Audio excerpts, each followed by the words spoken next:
Good morning. The paper I will be presenting to you today is entitled Thracian Gladiators and the Nation State, an examination of the diplomatic relations between the Pomaks of Thrace and the Greek state 1918 to 1922.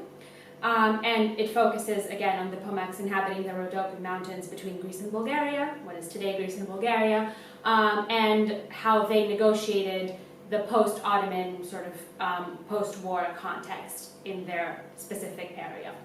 I'd like to begin by sharing a poem that is from Zahalisa, which is one of the most active Pomak newspaper in Komotini, Greece today, which goes in my translation: I was born in the Green Mountains, and I strive to till the earth, like my fathers, my forefathers, for generations before my time. Not a Turk and not a Slav, nor a Janissary Corsar, I was born Pomak, a Thracian gladiator. So in this paper, I will be focusing on the international context in 1918, insofar as it affected the Pomaks. I will be examining how Pomak identity was understood and negotiated in the post-World War I years, and how Pomak communities defined themselves vis-a-vis the three emergent nation-states, Greece, Bulgaria, and the Ottoman Empire / Turkey, the Turkish Republic. And I especially want to focus on how we, as historians, can study the Pomaks as active agents within this period.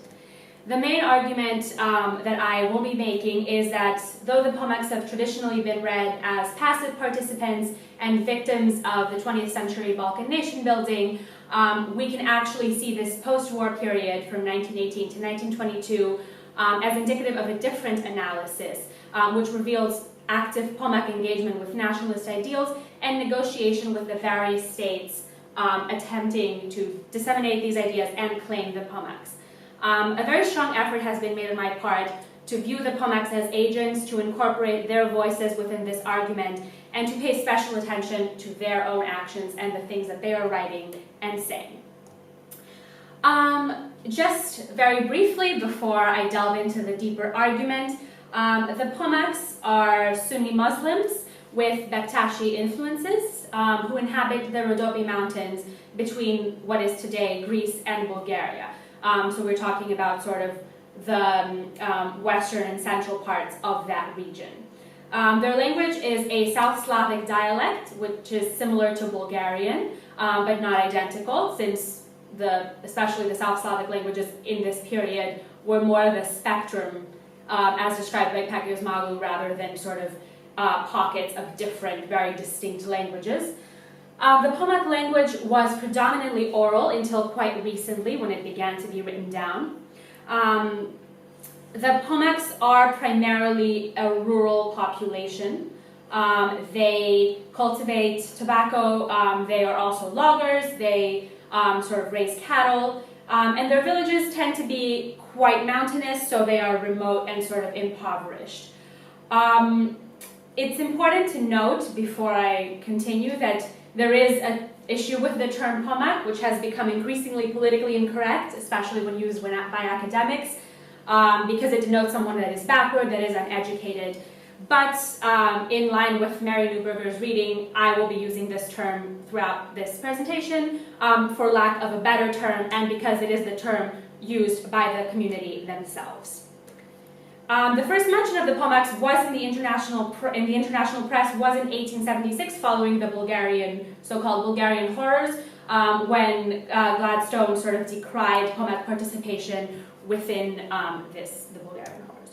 This is just a brief map, a very quick map of where the areas that the Pomaks inhabit. This is essentially the border between Greece and Bulgaria, and Turkey is here. So you can kind of see this is where their villages lie against the border. So far, historiography has treated the Pomaks in one of two ways. And here I'd like to suggest a third reading. So the traditional approaches have been either the nationalist approach or the newer post-Ottoman approach. The nationalist approach obviously sort of suffers from the concept of methodological nationalism, sort of reading nationalism back into Pomak history, even when nation states didn't really exist. The Bulgarian approach obviously reads the Pomaks as lost sort of Slavic brothers that got converted to Islam at some point within the 15th or 16th centuries. It's not really clear, but it does state that the Bulgarian origin of the Pomaks is an axiomatic fact, and it is just accepted as a sort of very big truth. The Greek nationalist approach has been more imaginative, tracing Pomak origins back to sort of the Macedonian, like Hellenistic period, and saying that they are the remnants of troops of Alexander the Great, but obviously identifying them in so much as Greeks.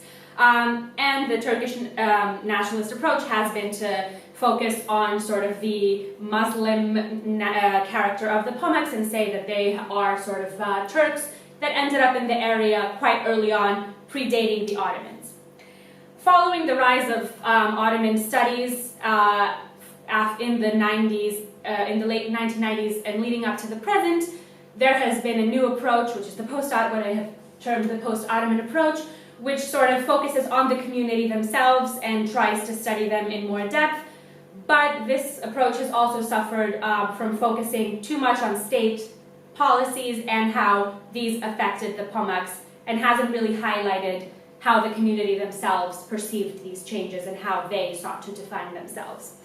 And the one that I would like to suggest here is the sort of newer one. It's the Pomak approach, and it is essentially studies done by members of the community. This is quite new and is sort of championed by the Center for Pomak Studies in Komotini, Greece, and newspapers such as Zagaisa, which are led by sort of prominent members of the Pomak community, primarily within Greece, but also increasingly within Turkey and Bulgaria. And this approach kind of seeks to study the community from within. Before World War I, the context of Thrace has been that it was always very ethnically diverse. Like all the Ottoman lands, it was traditionally home to a mixture of Bulgarians, Greeks, Jews, Turks, and smaller groups like the Pomaks and Roma. This led to a statistics war in the early part of the 20th century, where Greek and Bulgarian nationalists attempted to prove their numerical superiority and therefore employed maps, surveys, and censuses within the region to show that the Pomaks and other sort of smaller populations were Greek, Bulgarian, or what have you. The Balkan Wars had introduced a period of anarchy in the Thracian countryside. Between 1913 and 1922, the area changed hands numerous times and became the fighting ground of Greeks, Bulgarians, and Ottomans/Turks, and this increasingly submerged it into poverty and desperation. During the Balkan Wars, there were also many forced mass conversions of Pomaks by Bulgarian nationalists, as during the First Balkan War, the Bulgarian army had occupied Pomak villages. At this time, multiple assimilation campaigns were launched, which aimed at converting Pomaks to Christianity and convincing them of their undeniable Bulgarian origins. The Greek army, in turn, also had committed multiple atrocities, such as sexual violence and the sacking of villages. The international context for this period, the immediate post-war period, is obviously dominated by the Eastern question, which rose to prominence once the Ottoman Empire disintegrated. And the European powers essentially tried to find a way to dismember it without disturbing the balance of power. The post-World War I treaties attempted to do this. The Treaty of Neuilly awarded most of southern Thrace to Greece, and San Stefano, Bulgaria, was pushed back and had to cede all claims to western Thrace. The Treaty of Sèvres, the first treaty negotiated between Greece and the Ottoman Empire, was negotiated with a strong favoring of Eleftherios Venizelos, the Greek prime minister, and the Ottoman presence in Europe was pushed behind the Çatalca line, and these decisions were cemented in 1919 when Thrace was handed to the Greek army. The Treaty of Lausanne, following Sèvres in 1922, saw the renegotiation of Sèvres and the borders with Mustafa Kemal Atatürk's new government. Turkey pushed back in this period, and the current border came into being. Here you can kind of see the different versions of the treaties and the different kind of borders. This is the Sevr border, this is the Çatalca line, so you can really see how much territory was gained by Turkey in 1923. The political developments in Thrace, unfortunately my picture hasn't loaded, followed this sort of international uncertainty as the treaties were being negotiated. Following the end of the war, an inter-allied Thrace was established. Allied troops were landed in Sofia to oversee the enforcement of the armistice and the retreat of the Bulgarian army. The Greek army was commanded by Franța Despre, who was the commander-in-chief of the Allied armies in the Orient, and they remained in eastern Macedonia and eventually moved to Xanthi. Despre then appointed General Sharkey to be the governor of western Thrace, and he was to establish a viable administration until a definitive solution could be worked out. Sharkey and Despre both favored the Greeks quite strongly, and Harisha Sofakras is also an important figure here. He was the Hellenic representative to inter-allied Thrace, and after 1920 became the Greek commander of Thrace. He had a very strong policy of favoring collaboration with Muslim notables, such as Ismail Hakkı Bey, who followed the Greek army around. The Greeks also sought to present themselves as tolerant and just, as the rightful rulers of Thrace, and arbiters of justice. So for this reason, they did encourage a lot of collaboration with Pomak notables.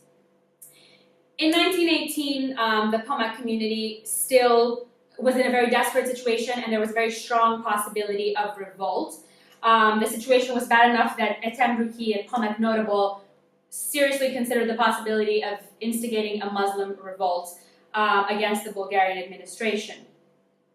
The Greeks continued to approach all negotiations with the Pomaks quite cautiously, since in the mind of officials, the Pomaks, they vacillated between being sort of uninformed, naive peasants and the scheming, untrustworthy remnants of the Ottoman period with ties to the CUP.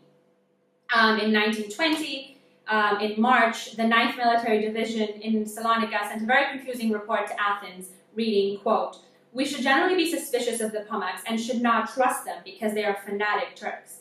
But our policy towards them, the safety and protection they enjoy at our hands, the noble souls of our men and our kind welcoming of the Arda Pomaks is a wonderful policy which has been used to win them over."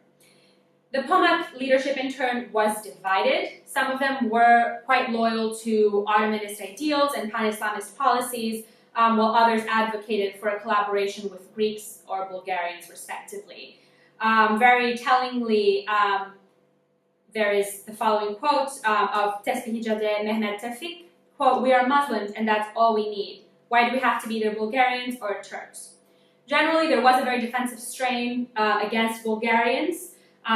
The same man, Mehmet Tevfik, had stated, quote, "We are not Bulgarians, we have never been Bulgarians, and we do not want to be Bulgarians." Once again, the post-war period saw absolute devastation in the countryside. Many Pomak villages had been the site of assimilation campaigns, and they bore the marks of years of struggle. Infrastructure was non-existent, and as late as 1929, there were still no roads connecting Pomak villages to urban areas. Infrastructure such as mosques and schools had also been very much destroyed, leading to essentially the status of Islam as a persecuted religion in the area. This is evidenced in a letter that the members of the Sobranje, the Bulgarian parliament, sent to the Allied powers, articulating their fears that Sofia's only mosque was to be demolished.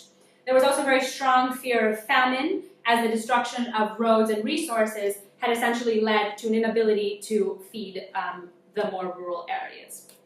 As such, there were various independence movements in the region. These had begun as early as 1876 and saw independence as the only real solution for Pomak communities.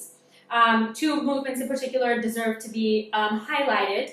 One of these is the Thracian Committee, which was essentially an independence lobby formed by many Thracian notables and many Pomaks, such as Mehmet Celal, Hafuz Salih Efendi. And these people lobbied for independence and collaborated with religious leaders. Most of them were pan-Islamists and had connections to the Ottoman Empire. There was also the Western Thrace Provisional Government, which was a CUP-backed movement, which began essentially as an independence movement that eventually morphed into resistance against Greek troops. This one was led by Postgraduate, which has been described as, quote, the most honest of the young Turks, and was headquartered in Organi, Hemetli, which is a Pomak village. Pomak diplomacy, therefore, was divided along class lines, with notables often maintaining ties to the CUP and peasants taking a more apathetic stance. Notables did tend to play Bulgarians, Greeks, and Ottomans against each other, with the community taking a pragmatic approach to relationships with these governments. For example, they cooperated with the Greeks as an alternative to their independence in order to push the Bulgarian influence away. There was also repeated outreach to international communities and media, with in many attempts to capture international attention. Here I have highlighted two different Pomak notables so that you can see kind of the differences in opinion. So Tevfik Bey had been elected to the Sobranie of the Bulgarian parliament with CUP help. He served as the president of the Muslim Union of Gümülcina Komutini after 1920, and he was a very strong lobbyist against the Bulgarians. He was also in favor of independence and saw Islam as a great connector of all the Muslim communities of the area. So, pan-Islamist sort of sympathies, but still very strong ties to the CUP. Whereas Hafuz Salih Effendi was the Mufti of Gümülcina, so very strong sort of religious position within the religious community. He also served as the president of the Muslim Union, and though he was also sort of a pan-Islamist, he was against the CUP and open to collaboration with the Bulgarians. Attempts at international visibility included engagement with foreign journalists, politicians, and administrators, such as the Sobranie letter sent to Sharkey, which I mentioned above. Many interviews were also granted to foreign writers, such as Postgraduate Mehmet Tevfik's interview to Leon Savajian, which forms actually quite a sizable chapter of a travel diary of Savajian's. There were also many travels abroad in an effort to garner international attention. Nedim Bey and many other notables such as Sabri Bey and Mehmet Celal traveled to Rome and also the Paris Peace Conference in order to negotiate sort of their position, and they eventually handed a memo to Venizelos at the Paris Peace Conference stating that, quote, Bulgaria has tried to silence Muslim voices in order to promote the idea that if there is anyone who can speak on behalf of Thrace, it is the Bulgarian nation and people. So this resulted in 1919 to the Italian government inviting these notables to Rome, where they continued to present their views and sort of presented an idea of the creation of an independent Thrace under Ottoman protection and supervision. In August of 1920, Mehmet Celal and Kemal Hamdi also met with the American delegation in Istanbul, and they presented a memorandum discussing freedom from the Bulgarian army and the conversion of all of Thrace until Drama into an autonomous region. There were also many articles published in the foreign press, very notably Mehmet Celal's 1919 response to an Anatole France article, in which Mehmet Celal sought to add nuance to the French understanding of the realities of Thrace by calling attention to the Muslim element and questioning the Venizelos ideal. Mehmet Celal, this man is quite interesting. He was a Pomak from Nevrikop. He was very educated and practiced law in Istanbul and believed in sort of pan-Islamist solidarity. So he, again, made multiple travels to advocate against Greek rule and in favor of autonomy. We have spoken a bit about notables, and we have seen sort of the ways in which they engaged the international community and sought to gain visibility, but there was also much negotiation of identity going on with peasants. In March of 1920, more than 300 people fled the Arda Valley in Bulgaria, in what was then Bulgaria, and crossed the border into inter alia Thrace while being pursued by the Bulgarian army. They were afraid of being conscripted and being forced to vote in the upcoming election, which many people saw as an attempt to take away Muslim agency and silence Pomak voices. These people reached out to the Greek army. In the process, they received financial assistance and sustenance from Turkish and Greek-speaking peasants alike. they entered into many weeks of negotiations with the Greek authorities, and finally agreed that though they wanted autonomy, they would submit to Greek rule as an alternative to autonomy. This is very interesting because throughout this period, the border remained open, so the peasants were sort of crossing back and forth between inter alia Thrace and Bulgaria, with the Greek authorities unable to regulate the situation, but the Bulgarian army equally unable to sort of harm these people. So you kind of see how there is a very active play of the two powers against each other, and a very active kind of taking advantage of the situation in a very pragmatic way. So in conclusion, we sort of can agree that there is much need for further research to highlight Pomak voices and to write studies including these voices and including the articles that Pomaks wrote and all the different kind of ways that they negotiated their own identity. Pomak leadership generally was very fragmented in this period. People had different sympathies, but overall there was sort of a strong pan-Islamist current running throughout the community and a desire for autonomy and independence. Greeks and Bulgarians were played against each other to negotiate the best case scenario. So overall, we can say that though the post-World War I treaties laid the foundation for sort of all the difficulties that were later to come, they kind of sought to define minorities and majorities in connection to an imagined nation-state, tracing its origins back to antiquity. And though identity became invariably connected to the nation, the Pomak case sort of seeks to question this, as there is a very strong negotiation of identity, not necessarily related to a nation-state, but taking advantage of the new sort of post-World War I realities and parameters. Thank you.